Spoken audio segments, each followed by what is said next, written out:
Alright guys, we're back again. This is going to be a bit of an unusual camera angle, and the camera's going to move a lot of times during the video. But this is just a example and a um, video of explaining body dysmorphia among men and why no one's talking about it. No one's talking about it mainly because men have been taught for hundreds of years that you need to be really strong and you need to be a big man, and if you're not a big man, you're not masculine enough. So here's a few examples I've found among just actors who are pretty averagely built or just like kind of lean and excuse me, they were never really told, hey, you got to be some big jacked monster man, right? So prime example here, we got Arnold Schwarzenegger. So this picture in the gray is him before he was a beginner in the weightlifting stuff. He's already bigger than most people that I've ever seen go to the gym, right? And then you have him on the right, where he's clearly juiced out of his mind, right? And this is probably not a healthy physique either. I mean, look at him. Does that look comfortable? I mean, I know my one friend's gonna watch this and be like, "Oh, that's attainable, Natty. That's no, the fuck, it's not, bro." I hate to tell you, human beings are not designed to look like that at all. Okay. Anyway, here's another example. There's good old Arnie, before steroids and after steroids.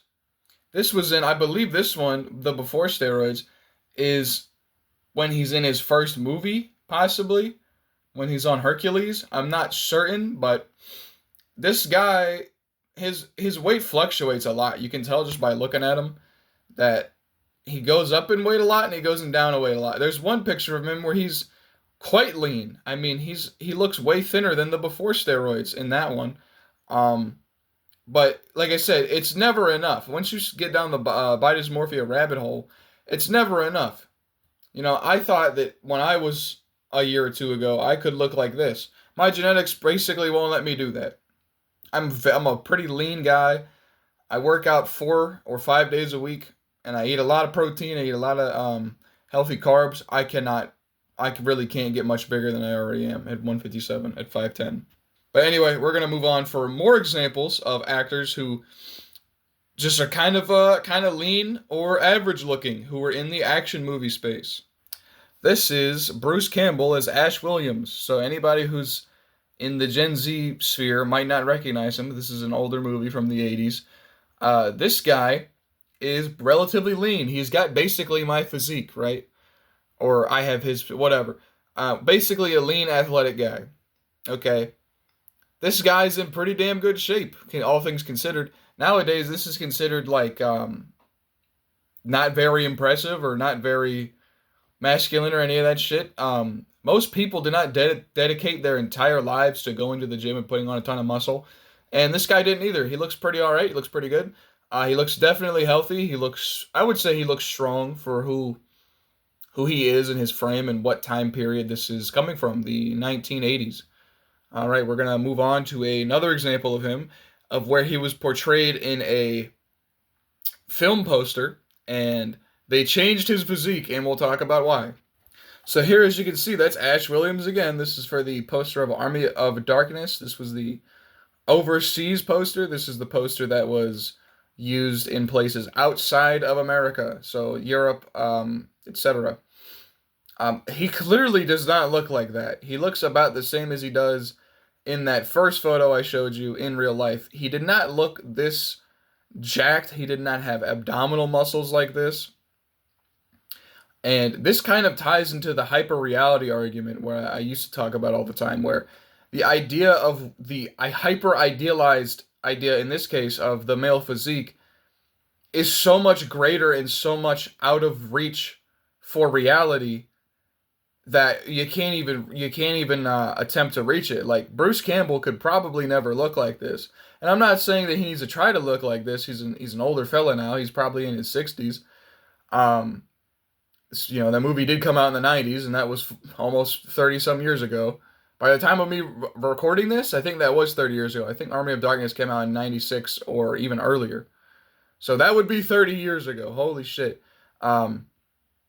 But yeah, most guys are never gonna look like this. You know how much cutting you have to do, how many ab exercises you got to do a week, and then how much cutting you had to do to get abs that look like that. Good God, bro, did you really want to devote your life to this shit? And that's why I say all the time, like, being a gym rat sucks balls, because if you want to have this much muscle and be this peeled, you are literally muscle princess.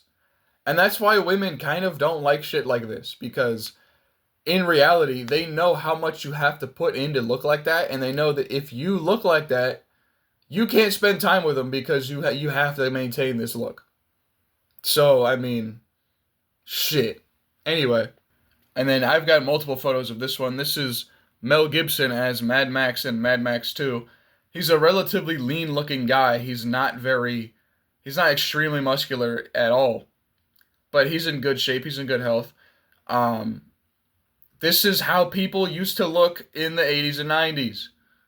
The big, jacked, buff dude was not popular yet. And it honestly, in my opinion, still shouldn't be popular, because it's not a healthy physique to maintain. You have to put so much shit in your body to get that fucking big.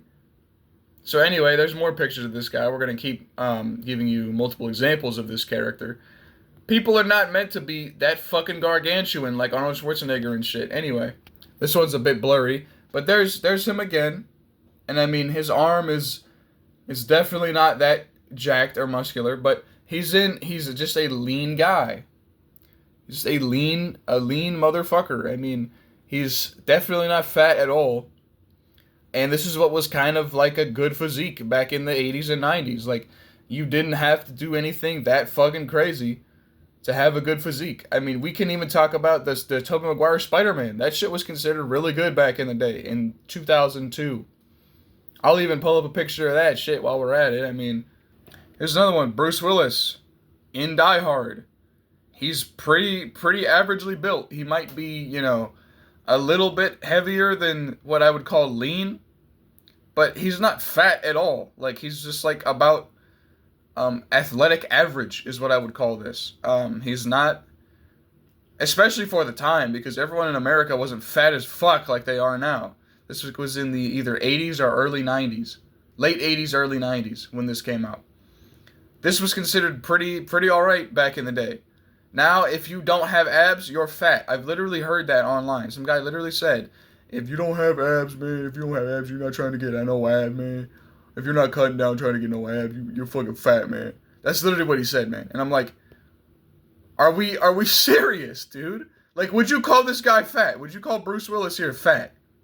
This guy is not fat at all. Okay? Here's another one. We have Indiana Jones in the Temple of Doom. He's not super jacked. I mean, he's definitely got an arm on him. An arm and a shoulder on him. But I mean, he's in good shape. He's probably in the best shape of everyone we've seen here so far. He actually they did have him put on muscle for this role, because they knew he was going to be shirtless or have his shirt torn. This was in the I think this came out in 84 or 85, if I'm not mistaken. So this was actually quite muscled for a actor in that time period, especially when in the previous movies he was rather average looking. So now, but this guy is considered mid by today's standards of physiques and etc. This body dysmorphia, like I said, guys, come on now. And here's Harrison Ford again in the same movie, Indiana Jones: The Temple of Doom. He is definitely not, super jacked. He's like kind of lean, muscular, right? This is definitely good shape, but a lot of people would say, again, this is like newbie gains or a mid physique, or wow, you really went to the gym for 5 years to attain this physique. Wow, what are you doing the whole time? You know what I'm saying? Like, the idea that if you go to the gym, you have to look XYZ, right? So that's, again, just another example of where the body dysmorphia is coming from, because this is not good enough anymore. Now you have actors like Chris Hemsworth. I'll even see if I can pull up a picture of Chris Hemsworth on the stage from the last Thor movie, where he looks absolutely fucking ridiculous. Hopefully this shows up well on film. There's Tobey Maguire. He looks fucking crazy, dude. Especially for 2002. Holy shit. Even now, if you can look like this now, this is fucking very impressive. Right? Look at his muscle definition. Holy shit. But again, this creates the body dysmorphia. It's, okay, well, I don't look like that. Why don't I look like that? I'm sad now. I have mental dysphoria because I don't look like that, which again is fucking crazy impressive in my honest opinion anyway. Hopefully YouTube doesn't think that these are nude photos or anything, because I'm not trying to get a strike on my channel. But there's Thor in Love and Thunder, and holy fuck, you don't look like this naturally. Look at how large this man is, and he's tall too. He's like 6'4", a very tall dude, and he's that fucking muscled. And people will see that and go, "Oh yeah, that's attainable. You can look like that." I have been working out since I've been in fucking high school, bro. So that's been what? Since I was 13, 14, and now I'm 21.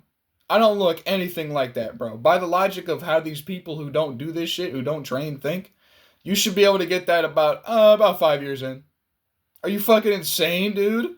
Like I told you, these people don't understand why men have body dysmorphia. And when you talk about having body dysmorphia, they don't give a shit, bro. They don't want to hear that shit. They don't want to fucking talk to you about having body dysmorphia.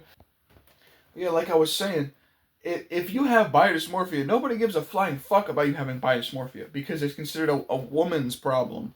So now if you have this issue in your life and you're like, oh man, I don't look like these movie stars. I don't look like these guys who are hitting the gym like that. I don't look like these guys because you're not on fucking steroids. That's all it boils down to. You're not on steroids. And steroids aren't some magical fucking thing that make you jacked without doing anything. You gotta put the work in still. You still gotta go to the gym. You still gotta sleep hard. And you still gotta get your nutrition in.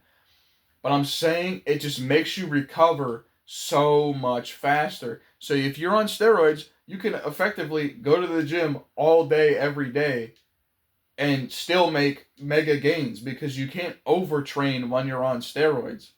You can just blast the muscles constantly and still, just keep getting the gains, keep getting the improved muscle size because you don't have to take off days. You don't have to do any of that shit. So I mean, this does go back to the hyper reality argument again, where media likes to portray men in a depiction that is completely unrealistic and that is completely unattainable. I mean, most men will never look like that in their entire lives. They literally can't do it. That's the thing that no one wants to talk about. Most men are functionally not designed to look like that. Like I said, I have to do this every time I talk about it because they go, oh, well, where's your muscle? That's my arm. That's my bicep. Okay. I do have a tricep, pretty okay one. It's not great. For whatever. I'm not going to take my shirt off. I don't want to. But besides the point, if you look at the average dude who goes to the gym, they do not look like these guys who are in these fucking movies. Being Arnold Schwarzenegger, the more modern ones. Arnold Schwarzenegger, the Thor, Captain America in the Civil War movies, or not the Civil War, specifically probably in either the Winter Soldier or Civil War. Actually, I don't remember which one he wears the compression shirt in. I think that might be both of them actually, where he's jogging with Falcon. But most dudes just don't fucking look like that. They'll never look like that. You know why? Because you have to have a meal plan. You have to have a personal trainer. You have to probably be on steroids. Okay? All these guys who are actors in Hollywood are theater kids. They're theater kids. They're kids who grew up in the theater class in high school and went, wow, that was really fun. I want to do that for a career. These are not guys who are bodybuilders. Okay? Aside from Schwarzenegger. Most of these guys are not bodybuilders first, actors second. They're actors first, and then whatever role they need second. They're not, you know what I mean? They're not coming into the scene as professional fighters or weightlifters. Okay? So then that's why all these actors who were coming out in the 90s and 2000s, they look insane. They look almost inhuman. They're inhumanly structured. Okay? Like The Rock. The Rock, if you look at The Rock, I didn't pull up a picture of The Rock, but if you look at The Rock, what he looked like before he was, like when he was just starting wrestling versus now, It's fucking insane. And when you get older, you shrink, right? Because your testosterone slows down. So when you get older, you shrink. You don't get bigger when you get older. He's bigger now in his 50s than he was in his 30s. That should be impossible. Okay? As per how sports science and testosterone and musculature works, that should not be possible. But somehow he did it. Are you telling me The Rock is just a fucking genetic anomaly along with Brock Lesnar and John Cena and every major action star who's still going at it? Look at fucking Vin Diesel. Vin Diesel is always considered very muscular in all the Fast and Furious movies. At least quite muscular, more muscular than average. And then you saw him talking about how he's making the new Fast and Furious after Fast X, and he looks like a fucking puffer fish. He looks bloated, and like all the muscles been sucked out of his body. You know why? Because when you take testosterone and you get off testosterone, your body does not produce testosterone anymore by itself, because it's getting it from an outside source. So now your body is no longer producing that stuff, and you shrink, you deflate, you look like fuck. I don't know how else to explain it to you. It looks really bad. And that's what happens every time you cycle on steroids and you cycle off. Because now you've been on steroids, you have to be on steroids for the rest of your life. Because now you don't produce testosterone without them. But like I said, this is how these pieces of media create body dysmorphia. The idea of it's never going to be enough, I have to be bigger, I have to be bigger, I have to be bigger, is fucking a poison. It's the same shit as the self-improvement garbage, where you just self-improve until the day you die, right? You're just doing it for basically no reason. It's, I have to keep going, I have to keep going, I have to keep going. What for? You're never going to be a billionaire in this economy. You're never going to even be a millionaire in this economy. If you can put $30K away in the bank and keep that in there, that's really fucking good in American society. Actually, in every major society. Because in most places on the planet, people live paycheck to paycheck. So if you can put money in your savings account, you're doing really fucking good. So, kind of an off tangent, but I think that's about it for the video. Thanks for watching. I'm going to go make breakfast now. Goodbye.